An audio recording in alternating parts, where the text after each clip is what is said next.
SwayamPrabha. Digital India. Educated India.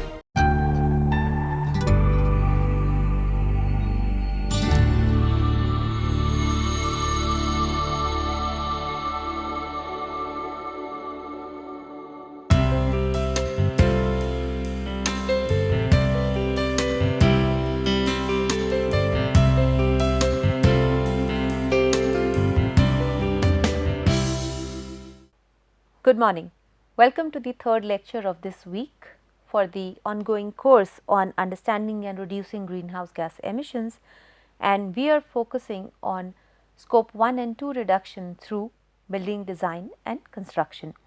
In this week we are looking at different examples of different sectors and different types of companies and trying to understand where their emissions are coming from and how building design and construction is responsible for the emissions and what we can do to reduce them. Today, in the third lecture of this week where we are seeing examples, we are looking at understanding the emissions of fuel supply companies. So, quickly going over what we have done yesterday, we looked at the typical colleges, university campuses and the emissions coming from them, and we realized that the significant amount of emissions coming in a university campus, especially the scope 2, is actually coming from the usage of buildings. Today we are going to see where the emissions scope 1, 2 and 3 are coming from petroleum companies, especially the companies which are selling oil. So, we will look at the overall value chain for oil and gas companies, and we will see where if we are looking at the retail specifically, where the companies are involved in selling the petroleum product, so where their emissions are coming from. So, understanding the entire value chain and then looking specifically at the retail within this value chain, and then looking at the case study of one of the published reports, which is for Shell group of companies. Now, if we look at the oil and gas industry, the overall value chain and the greenhouse gas emissions associated with them. So, we primarily see that there are 4 different parts, the activities, broad activities. The first one that is there is extraction and production of this fuel. So, extracting it, producing it, not refine, we are not talking about refining there, but basically extracting from the natural resources. This has significant amount of greenhouse gas emissions associated with it. Once it has been extracted, it is first sent to, so this is storage, transportation and distribution. It is transported to a storage facility or to a distribution network. So, this is storage, transportation and distribution 1. So, the crude product, if it is to be processed, if it is to be refined, will go and be stored in storage facilities, which will then go to the refinery units. So, there is refining, and then it goes back to the storage units, separate storage units, where the refined product will be stored. From the storage units, the refined product is then sold in retail. Again, it is transported, sent to different retail stores, from where they reach the consumers. So, different consumers will take that product, they will consume it. They could be general public, they could be specific sectors such as aviation or specific industry. So, these are the retail marketing that we are talking about. So, this is sent to the consumers. So, not necessarily retail, it could be institutional sale as well, and then they are sent to the end user. Sometimes there are some specialty operations. For example, there are research units for petrochemical, there could be minerals and mining, there could be carbon capture and storage, there could be sequestration for that. So, they could directly be going for energy generation. So, all these are the specialty operations, and they will also be included as part of the value chain where they are going directly. So, these are the 4 different components of this oil and gas industry greenhouse gas emissions. What we are focusing here is this retail and marketing, where it reaches the end user. Now, if we look at the the different activities that are going to go in scope 3. Now, if we look at this particular value chain, the entire value chain of oil and gas industry GHG emissions first before going to the different categories that come in scope 3, we have to understand that maximum percentage of emissions in an oil and gas industry value chain is actually coming from the usage of product itself. From this entire process,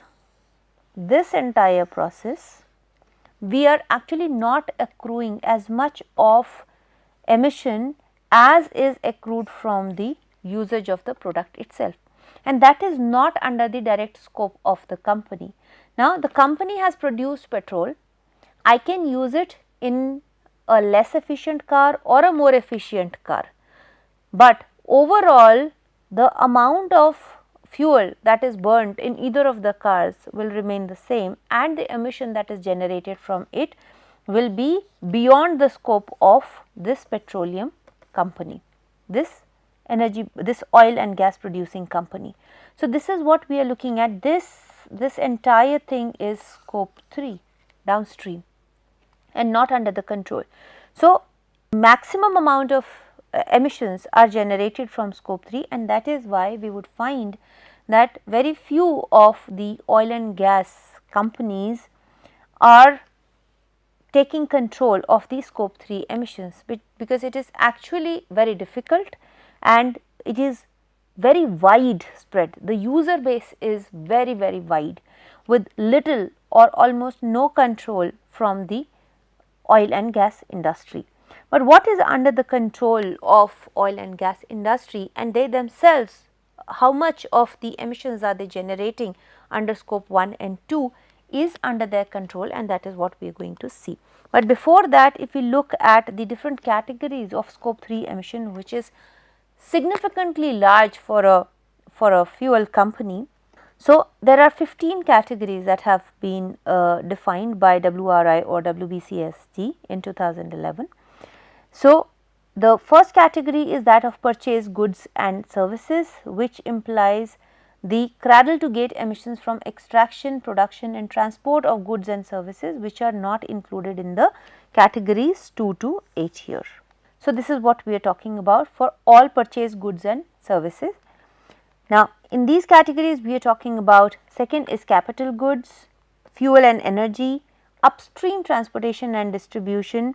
Then we also have downstream transportation and distribution as a separate category, waste generated during operations. In operations, we have business travel, as we have seen for all other companies, the employee commuting, the upstream leased assets. This is again a significant contributor to emission, and it is a large percentage, because when we are talking about retail sale of petroleum as a product, one is that we have to understand that there is a huge chain of retail distribution of petroleum as a product. And if we saw when we day before yesterday in the first lecture of this week, when we were looking at the transport sector emissions, we saw that of 28% of the emissions coming from transport, 20% out of this 28% is coming from road transport, and largely it is user driven, individual user driven. So, it is a large base where the petroleum product is going to be used, and to reach to that end there are a lot of leased assets. So, there are upstream leased assets and also there are downstream leased assets. The petrol stations are all downstream leased assets where the product selling is happening. Upstream leased assets are where the storage and other things are happening. So, this is what we are talking about as scope 3 activities. Then we also have processing of sold products. So, sometimes the enhanced product is being sold, use of sold products, which is the most significant part, where direct use phase emissions of the end use of goods and services which are sold by the company is happening. So, this is the most significant contributor to the emissions in this entire value chain. Then we also have end of life treatment of sold products. some of them, not all for this particular scenario. Then we have franchisees and investments. So, these are the 15 categories of scope 3 emissions that we are looking at when we are looking at this entire value chain.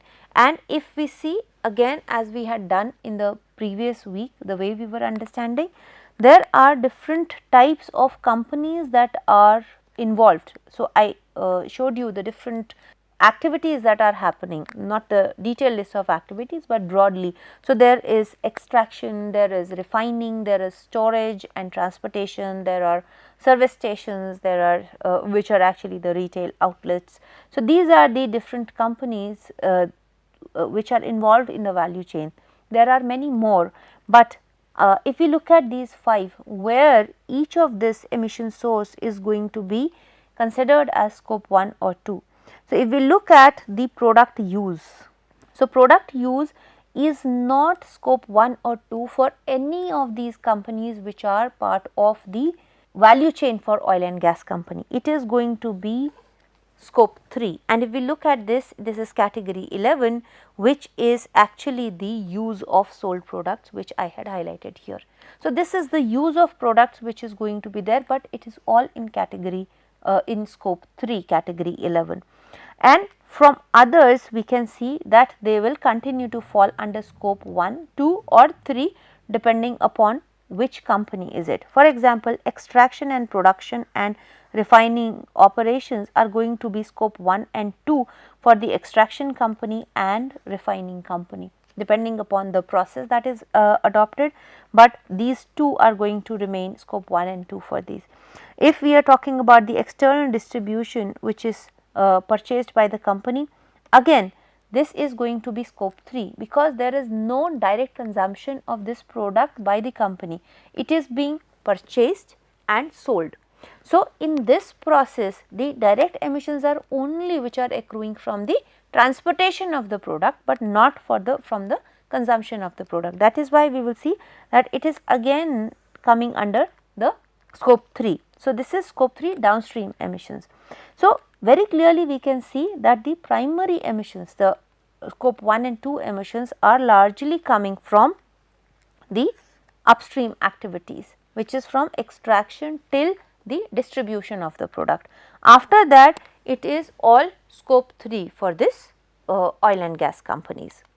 If we look at the large players, so we will see again what I have been trying to explain here is that there is for different companies, there is this report which has been published in 2022, and from there we can clearly see that the scope 1 and 2 emissions for different oil and gas sector companies, the scope 1 and 2 is significantly small, but the scope 3 is way larger.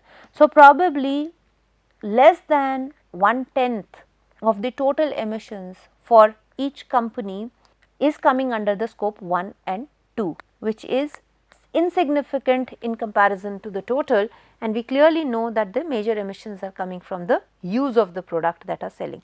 So, we understand that petroleum itself as a product is going to cause emissions, and the collective responsibility is like a shared responsibility.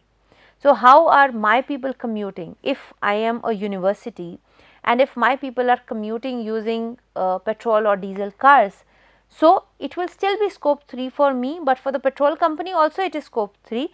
For the environment it is emission. That is what we are talking about here.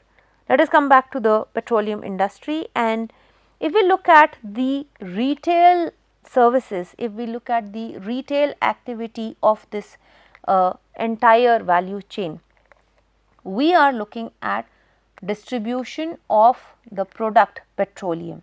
So, if we look at the distribution and selling of this product, petroleum product, then we see that the emissions are actually coming from the leased assets. So, they could be assets leased by the company from others. So, there could be buildings, there could be petrol stations, there could be assets owned by the company and leased to the others. They could also be the transportation system, the distribution appliances and fleet of vehicles which are distributing the product from one point to the other. There could be franchisees. A lot of petrol stations we would see that they are franchisees. Some of them could be company owned and operated, while a lot of them are often franchisees where the franchisee is licensed to sell the goods, the product of the company, but it is operated by the franchisee itself. So, there the company has some control. So, not 100% control all the time, sometimes it may have more control, but again if you remember the initial discussions we have been having about GHG emissions, there we saw that the company, if it has financial control, equity or financial control or operational control over the franchisees or the facility, there also it will be counted as emission of the company itself. So, we are talking about the franchisees, we are talking about the downstream transportation and distribution, that includes retail and storage for both. So, these are all the activities which are going to result in emissions only during the retail and transportation, the downstream activities for petroleum company. Now, of all these emissions which are happening in the downstream and some in the upstream also from the leased assets, we see that primarily they are coming, the emissions for the petroleum company are again coming from the real estate, the internal real estate and asset management systems. So, we are seeing the maximum emissions resulting from the operations of the company itself from the leased buildings, largely from the floor space, the conditioning which is going to be in the floor space. So, there could be retail stores, there could be operations of these retail stations, and the energy that is going to go in operations of these stores is the emission that we are talking about as scope 1 and also scope 2. So, sometimes they are directly running on the conventional fuel, a lot of times they are taking electricity. So, again even for oil and gas company, the emissions, the direct emissions, if we are talking about only the retail sector, they are coming from buildings, the real estate assets that are either leased or owned. So, let us look at a case study of Shell group of companies, and the company is committed to reduce its scope 1 and 2 emissions by 50%, that is by 2030 compared to the 2016 levels, and 100% by 2050. Now, that is again in scope 1 and 2. So, we are largely looking at, for this company, they are looking at the operational control emissions. So, emissions which are under the operational control, and there if we see that the primary emission is going to accrue from the real estate assets, the leased assets or the owned assets that the company has throughout its geographic presence. If we see this, the performance of this company, we would see that compared to 2016 baseline that they have taken for themselves, they have been able to reduce it significantly within this span of 5 years. And here again, as we see that there are certain reductions that are accrued or calculated from the sequestration facilities which are also there. So, the emissions from one set of facilities are offset by the carbon capture and sequestration facilities elsewhere. So, that is also a method by which we can reduce the emissions, the overall, the net zero emission status can be achieved by, because in some cases we will not be able to offset the emissions totally, especially for example, if we are talking about the extraction company. So, the scope 1 emissions for the extraction company, or maybe the scope 1 emissions for the refining company, they cannot be completely offset, but they can be, there can be carbon capture and sequestration elsewhere. So, the equivalent amount of emissions that are released from their facility can be captured elsewhere and the net will become 0. So, that is also something that we can look at besides reducing the emissions itself by managing the assets, the real estate assets or other operational processes and activities more efficiently. I hope with this we have been able to understand the emissions that are accruing from the retail sale of the fuel companies and the importance of building design and construction for reducing the emissions here. We will look at the specific solutions of how to reduce the emissions through building design and construction in the coming week. In this week, we are only going to see the examples. So, thank you very much for being with me here today. See you with another example tomorrow, that is the 4th lecture of this week. Thank you and bye-bye.